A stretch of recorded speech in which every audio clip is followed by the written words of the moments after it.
Day, January 15th, 1972. Debbie and I went out for the first time officially, and it just has gone on from there. We couldn't go out on Friday night because I had a basketball game. And so Saturday night, I took her to a basketball game. And I also remember that my best friend took her best friend to the same game that night. Now, we didn't double date. They were sitting across the arena from us. And so on that date in 1972 was their first and only date. I think they were pleasant to one another, but nothing else developed out of that. But that seems like a long, long time ago. And there's a reason why it seems like a long, long time ago. Because it was a long, long time ago. But she's still my girlfriend, and she was telling me, she said, remember I wore such and such, and we've all heard the song, I Remember It Well, and I said to her, I just said, oh, I remember it well. She said, you do? I said, no, that's just a song. Okay, and you can file all of that under, I didn't really need to know that, okay, but you do anyway. So let's go ahead and get started in our lesson for tonight. You notice Esther chapter 3, verse 1 and 2 to start with, and we'll go on from there as we go along. But we'll start out with Esther chapter 3, verse 1 and 2, as we continue the glory and majesty of God. And we're focused exclusively almost now in the book of Esther as we see this unfold, because it is such a perfect picture of God working, and a perfect picture of how God worked. And people didn't know it was God that was working, but God did, and God had a plan for it all. And much of it would seem like a very bad situation, but God was using it for His glory. And in His majesty and glory, He works the details as we go along. Here in Esther chapter 3, verse 1 and verse 2, look at it with me if you would, and we read this.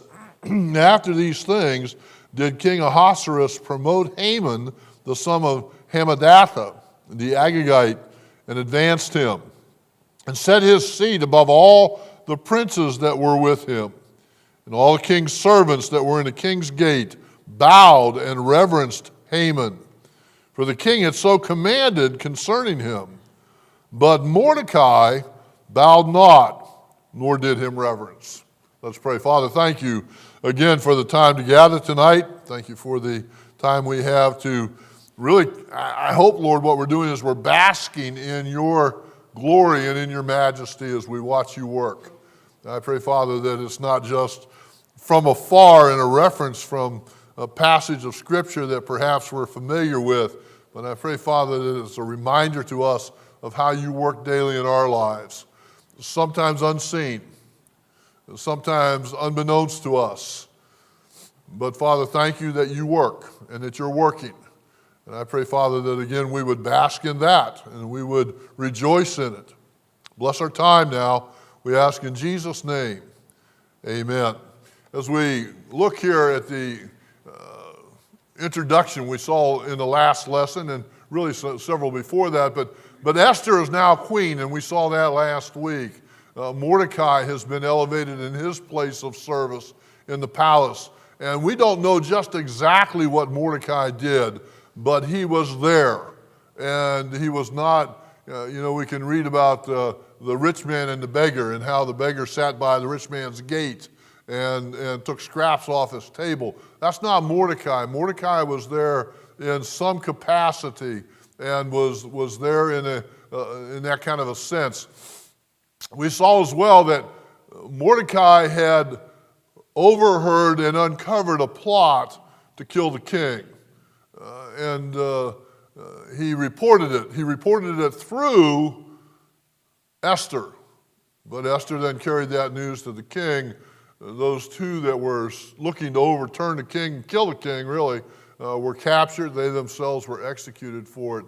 And so in chapter 2 and verse 23, we'll not look back there, but the event and Mordecai's name were recorded in the annals of the kingdom. And so they kept a running record of everything that transpired, and that was recorded. And then it was laid aside. It was never really paid much attention to until God's timing required it to be read. You know, that's essential to remember that.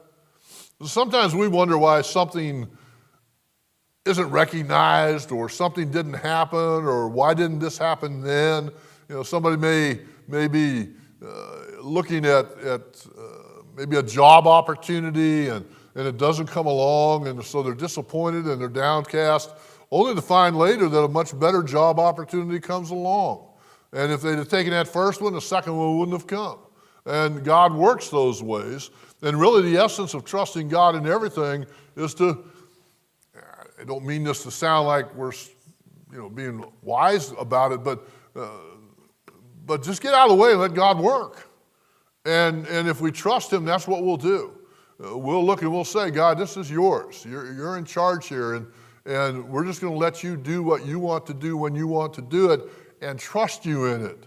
And when we were in fret, and there's no indication that this happened, but had Mordecai said, I saved the guy's life, he didn't do anything for me, he didn't even thank me, and like big deal. I did this good thing, and I didn't have any skin in the game, and when you play with guys that are plotting to overthrow the king and kill the king, and you're the one that reports them, you kind of put your own life on the line.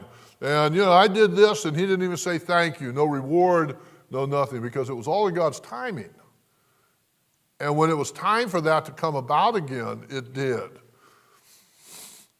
We move on to chapter 3, and Haman now enters the drama. We had looked last week, and I think a little bit the week prior to that, or whenever it was, we kind of lost track, but we've looked at how God gloriously and majestically and somewhat mysteriously had worked in the life of Esther, in the life of Mordecai, and even in the life of the king, Ahasuerus, again, unbeknownst to him. And it's not written in your lesson here now, but it's a reminder of how God will work in the lives of even those who don't know him to bring about his purposes. And that's something that we all need to cling to. And it was evident. So now, as we move on to chapter 3, Haman now is on the stage. And Haman is a key player in all of this. Haman is the kind of man that you don't want living next door to you. Haman was a scoundrel. Haman was vicious and wicked and deadly. And God knew that. And again, what can so often happen in our own minds is we would look at something where Haman shows up, and this is not new to us. We know the plans that Haman made and how he plotted all this out, and all the people in all the kingdom that were Jewish were all going to be killed. And I don't doubt, just because we all have human nature, we know this as well, that at least some of those people, and maybe many, many of those people, said, why did God let him come along? Why did God let this happen? Why couldn't God have just taken Haman out in the first place and none of this would have transpired? Because God's perfect plan was to be accomplished.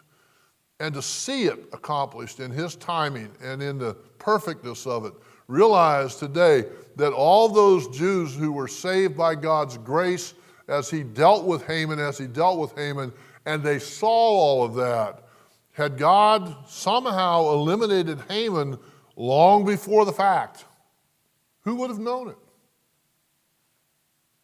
I think there are things like that in our lives anyway.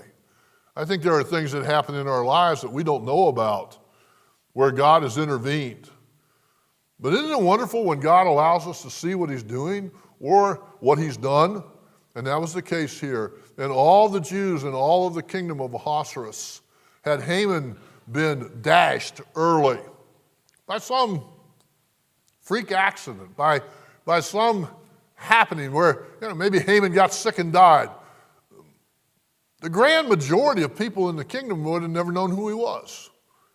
They would not have seen God's hand and God's working in it all. And so as we look at this, again, as all of this unfolds, we see God's glory, we see God's majesty in his control and in his protection of his people.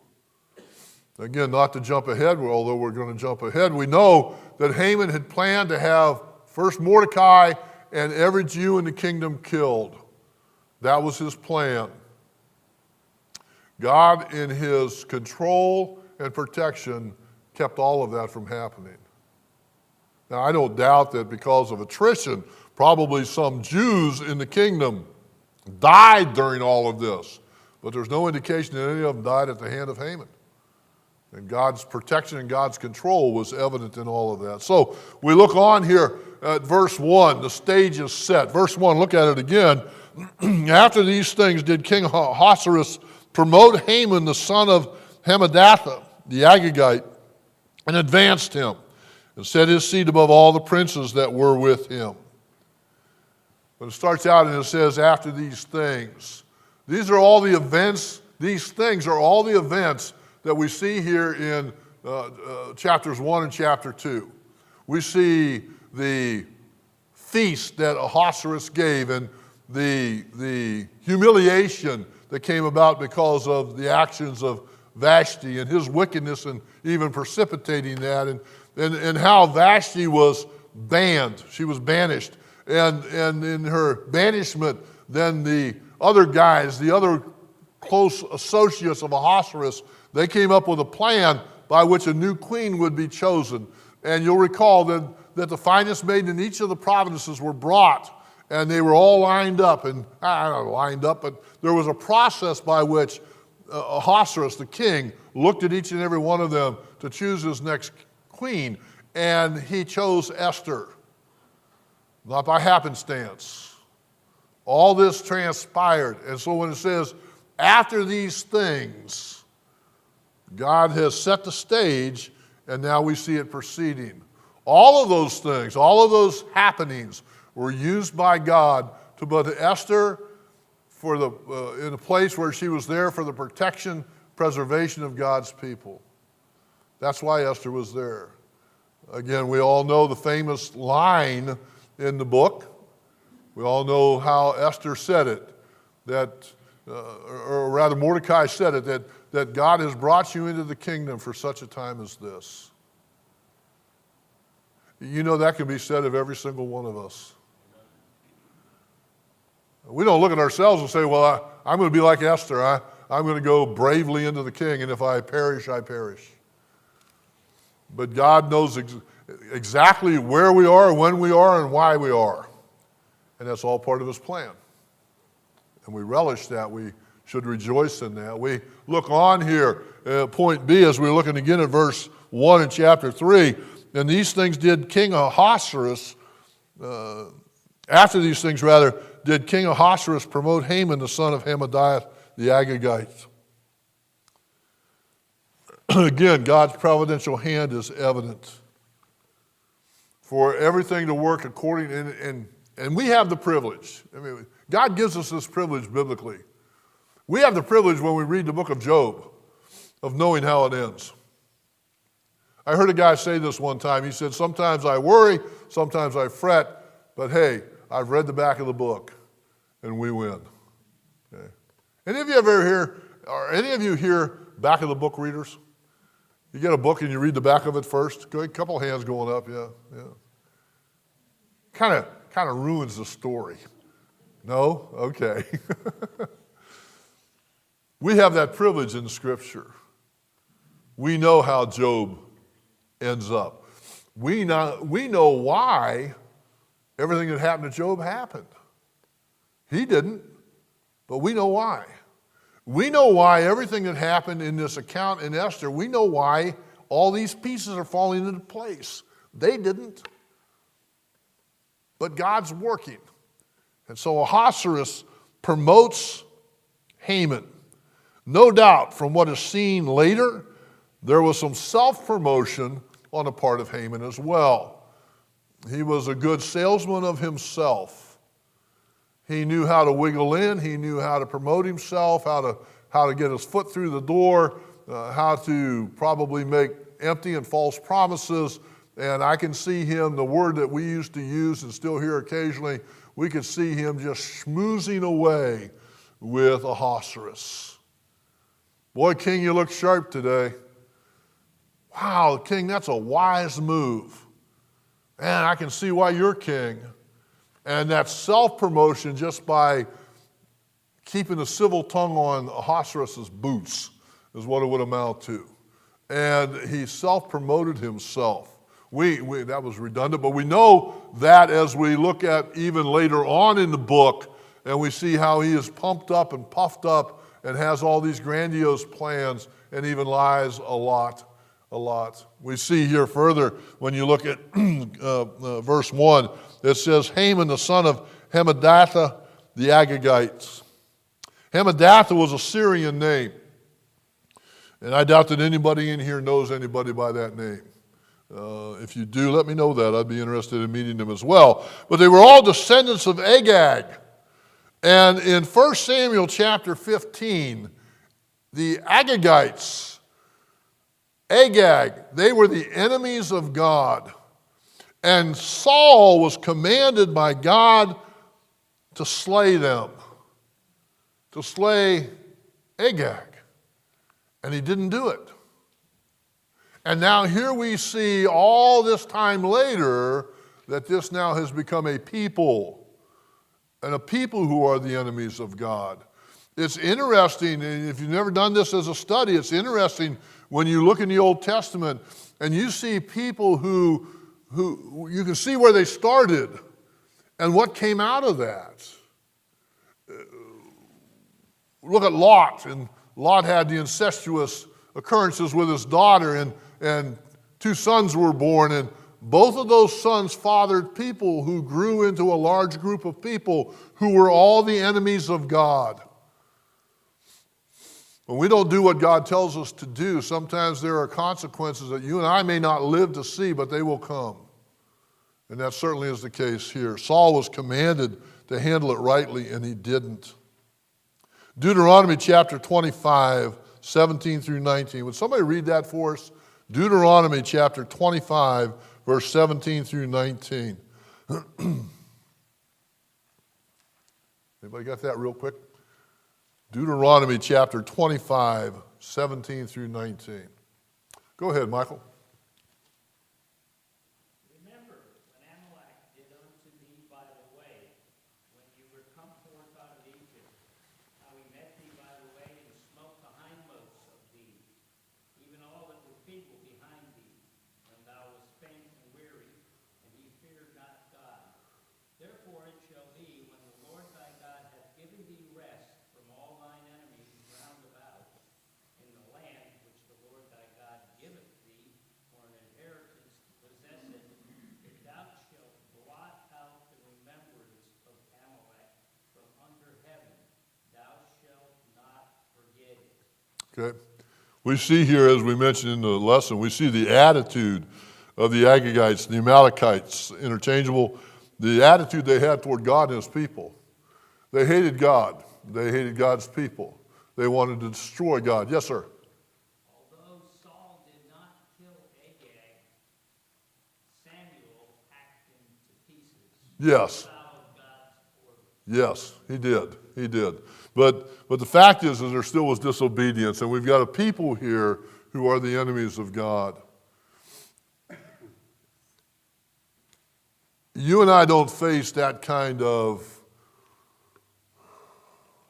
how do I want to put this, that kind of political, military opposition. The people of God today are not, I mean, we talk about us being in God's army. The Bible tells us to be good soldiers of Jesus Christ, but we are not a military crew, and there are not groups out here who are anti-God who are trying to overthrow us militarily. But there are people in our world who hate God and hate God's people. And sometimes there's a tendency to, well, let's just be nice to them. Let's, if we're nice to them, maybe they'll be nice back. That normally doesn't happen.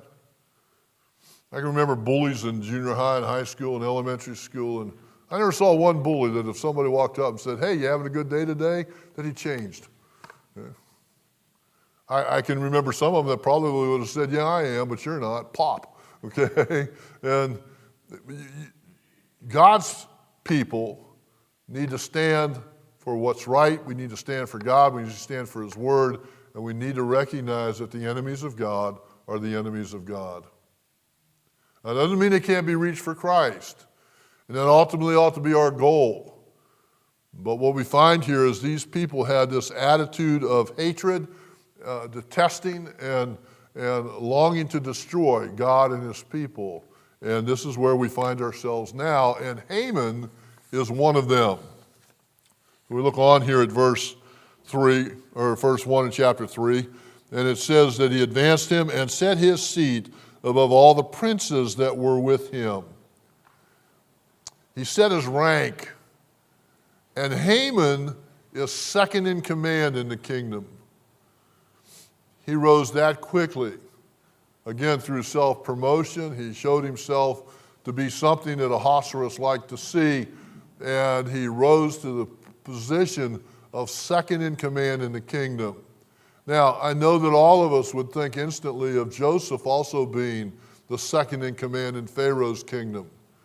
But God didn't put him there in order to make a point as the enemy of God was defeated. God put Joseph there to deliver God's people in a different way and fashion.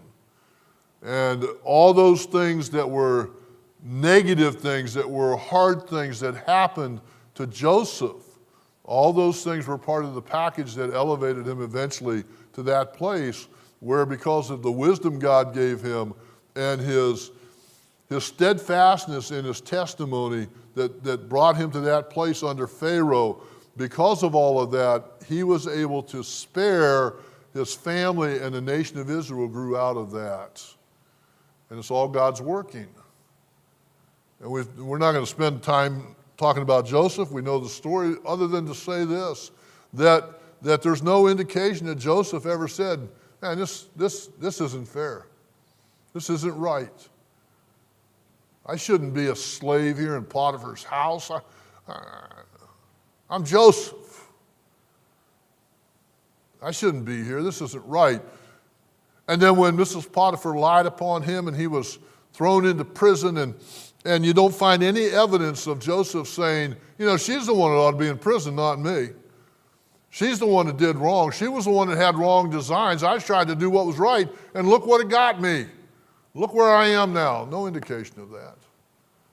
And finally, he is elevated to the point where he is the second in command, so that he's in place where God wants him at God's given time. Well, Haman now is elevated to second in command in the kingdom. And again, it's not as a godly man who has seen God bless and work to get him to that point, but God has brought him to that point to spare His people. We move on, verse 2, or verse 2. I don't know what happened to my slide here.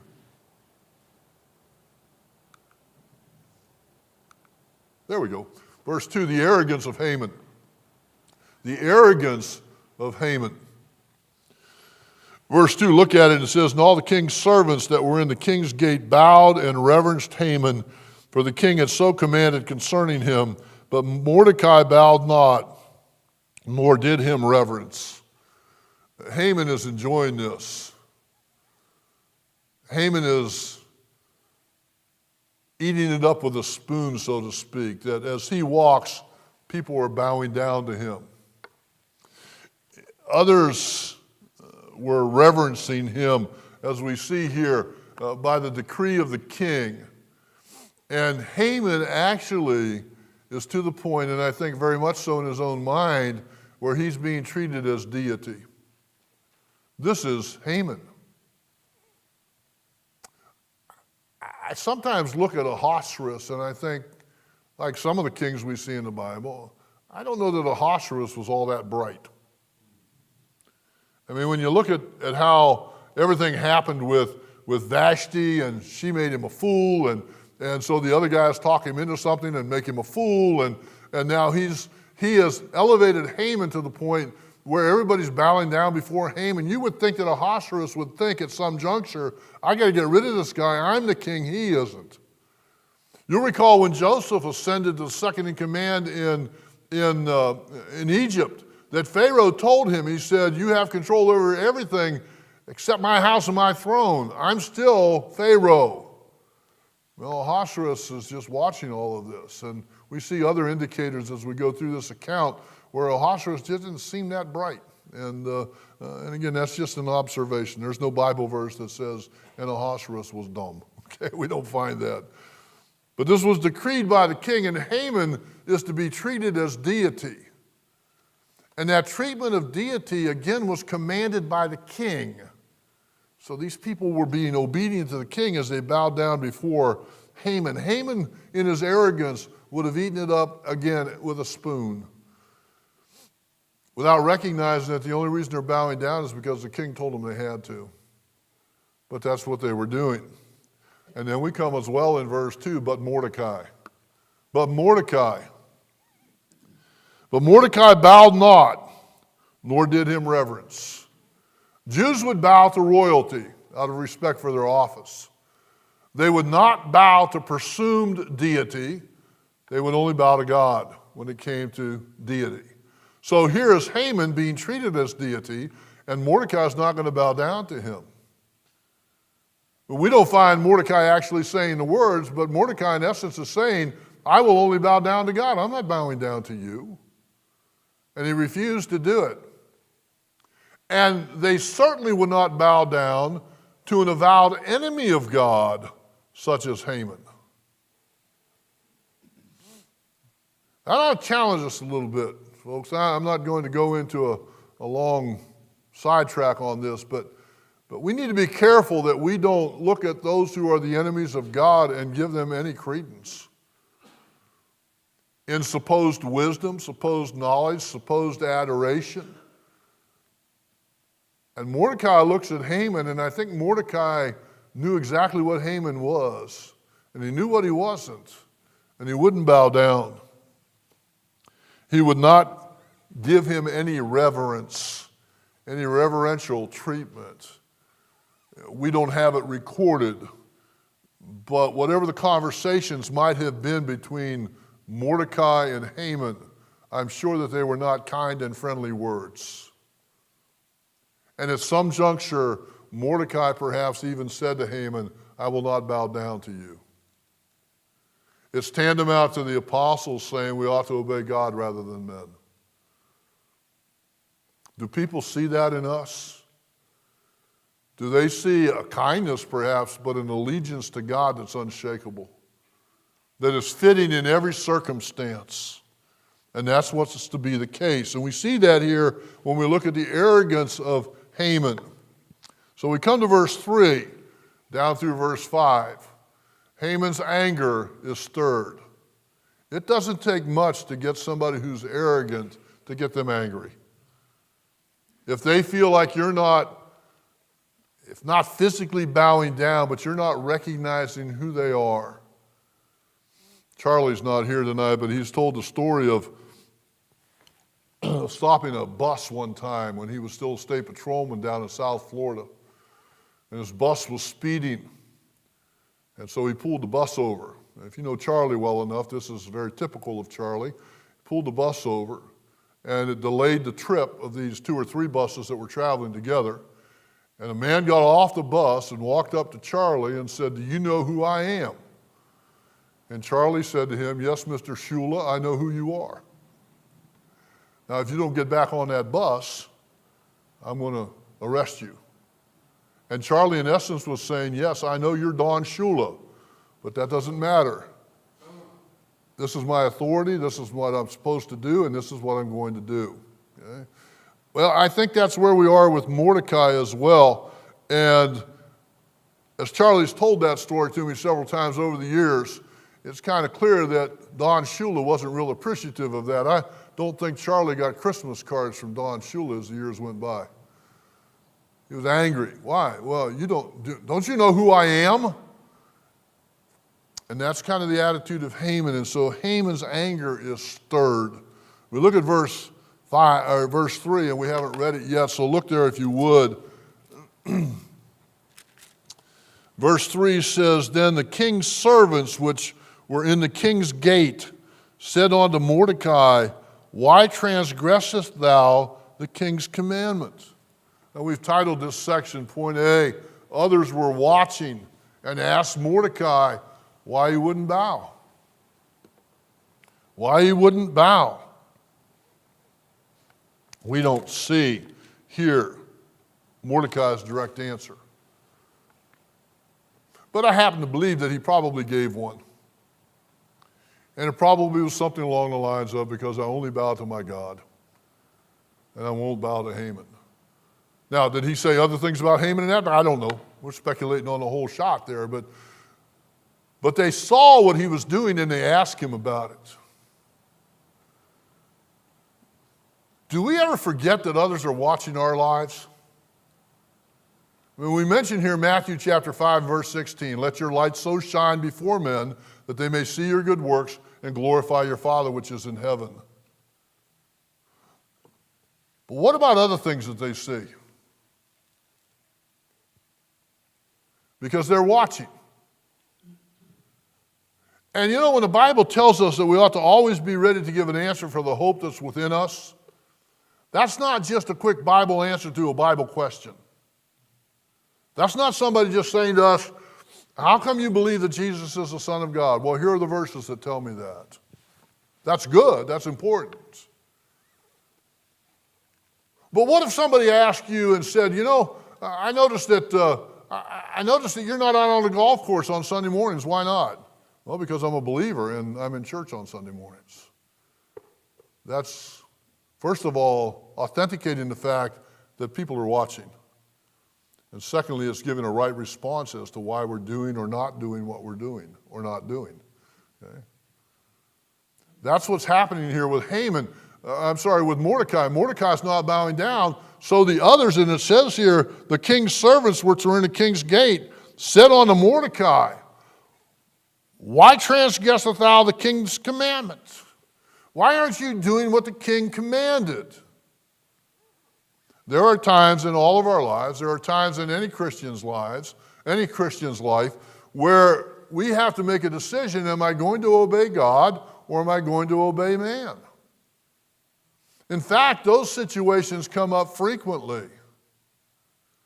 Sometimes we forget how frequently because we become accustomed to not dealing with it. And what I mean by that is we sometimes come to the point where we do things or don't do things that we ought not or ought. Okay, you can figure that one out. But we get to the point where it becomes so commonplace we don't even think about it. And nobody asks. Doesn't it seem logical that in the world in which we live, people ought to look at Christians and see something different than what they see in others? And we know the answer to that. And when that happens, those who feel free enough to ask will ask. I think I told this not long ago, and forgive me if I did, but when my brother was a grad assistant at Ohio State, I went to the spring game and the spring coaches conference with him one year, and they had this great big dinner and everything at the Scioto Country Club in Columbus. And so I'm standing there with my brother, and people know who the coaches are. These salesmen are all there trying to sell shoulder pads and helmets and all that kind of stuff. And he knew that Greg was not going to be a grad assistant all of his life. He was soon to be the head coach someplace. And so he wanted to make business contacts. And he came up and he introduced himself to my brother. And Greg said, this is my brother, Jeff. And he said, hey, good to meet you. And something like, I don't remember all the conversation. But then he said to Greg, he said, can I get you another drink? And I don't know what Greg was drinking. But he said to me, how about you? You want something else? And I said, sure. He said, what are you drinking? I said, Coke. He went, Coke, what are you, a Baptist? And I said, yeah, matter of fact, I am. Okay. What if I had said to him, get me a beer? Or get me some mixed drink? And then later on, when we sat down for the banquet, unbeknown or not the common thing, I don't remember that somebody got up and prayed for the food at that kind of banquet, but I'm sitting there with my brother and this guy may be sitting at the table behind me and he sees me bow my head and pray. Does that not put a question mark in his head? What if he told a dirty story, and I don't think he did, but what if he did and I laughed? What if he was talking using body language and I just jumped in with it? I just used the same language as he was using. People watch us. People were watching Mordecai. And they realized that everybody was paying homage to Haman except Mordecai. And so they asked him, why aren't you obeying the king's command? And it wasn't so much that the king commanded it as it was they were saying, why don't you bow down to Haman like everybody else does? We're being watched. And that's why we want people to see Christ in us, the hope of glory. We look at the next point here.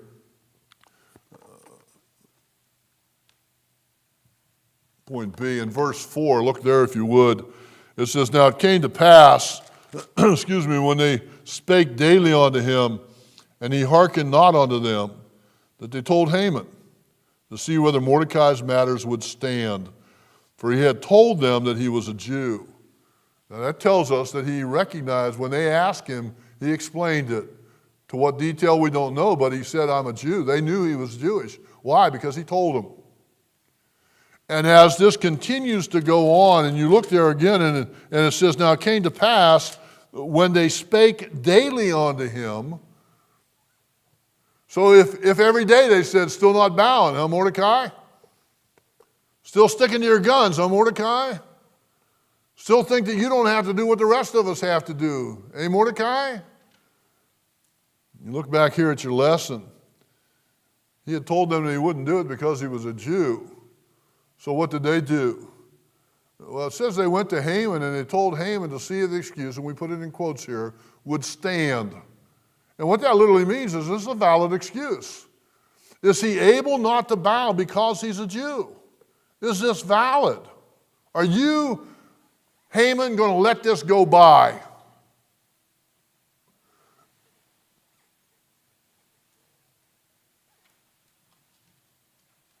Again, there are those who watch our lives to see what will come of things.